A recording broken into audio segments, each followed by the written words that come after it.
ఒక common doubt పేరెంట్స్‌లో ఏంటంటే, చాలా తరచుగా దగ్గు వస్తుంది. ఆయాస పడుతున్నారు. పిలికూతలు లాంటివి వస్తున్నాయి. సో, పాలుబ్బసం అని గాని, లేకపోతే ఆస్తమా అని గాని, లేకపోతే ఎర్లీ వీజర్ అని గాని, ఆర్ బ్రాంకైటిస్ అని గాని వీళ్ళకి లేబుల్ వచ్చింది.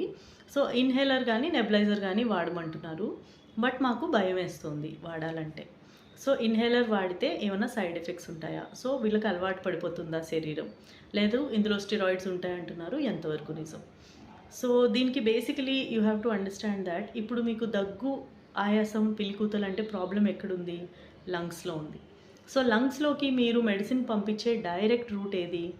త్రూ ద నోస్ ఆర్ మౌత్‌లోంచి మనం ఏదైతే ఇన్‌హేలర్ గానీ, నెబులైజర్ గానీ తీసుకున్నప్పుడు మన శ్వాస ద్వారా అది ఎగ్జాక్ట్‌లీ లంగ్స్‌లోకి డైరెక్ట్‌గా ఎళ్తుంది. ఒకవేళ సేమ్ అలాంటి మెడిసిన్‌నే మనం సిరప్ రూపంలో తీసుకున్నాము, టాబ్లెట్ రూపంలో తీసుకున్నామనుకోండి. అది ఎక్కడికెళ్ళాలి? మీ పొట్టలోకెళ్ళాలి. అది అక్కడ జీర్ణమయ్యి మొత్తం బ్లడ్‌లో కలిసి, ఆ బ్లడ్ మళ్ళీ లివర్ ద్వారా ఫిల్ట్రేషన్ అయ్యి, అక్కడి నుంచి మళ్ళీ అన్ని అవయవాలకెళ్ళి, అందులో ఒక భాగంగా లంగ్స్‌లోకెళ్తుంది. బట్ అది ఓన్లీ లంగ్స్‌లోకే వెళ్ళదు. త్రూ ఔట్ ద బాడీ వెళ్తుంది. సో, ఇప్పుడు మీరు స్ట్రెయిట్ ఫార్వర్డ్ రూట్ ఇలా ఉంది. ఇంకొక రూట్ ఇలా ఉంది. ఏది బెటర్ అంటారు? ఇది కామన్ సెన్స్‌కే అందే answer. Direct route is always better. ఎందుకంటే మనం సిస్టమిక్‌గా ఈ మెడిసిన్‌ని సిస్టమిక్ అంటే మొత్తం శరీరంలో ఈ మెడిసిన్‌ని పంపించట్లేదు. ఓన్లీ టువర్డ్స్ ద లంగ్స్ మనం పంపిస్తున్నాం. సో, డోస్ కూడా చాలా తక్కువ అవసరం అవుతుంది. ఎఫెక్ట్ కూడా చాలా ఈజీగా వస్తుంది. అండ్ బెనిఫిట్ కూడా చాలా బెటర్‌గా ఉంటుంది. అండ్ అదర్ కాంప్లికేషన్ మనం అన్నెసెసరీ దాన్ని అన్ని అవయవాలకు పంపించాల్సిన అవసరం కూడా ఉండదు. సో, ఈ అపోహలు ఎక్కడి నుంచి వస్తాయో మనం చెప్పలేం గానీ, they are so wide spread. అంటే ఇన్‌హేలర్ వాడకూడదు, వాడితే అలవాటయిపోతుంది అన్నది చాలా చాలా చాలా తప్పు.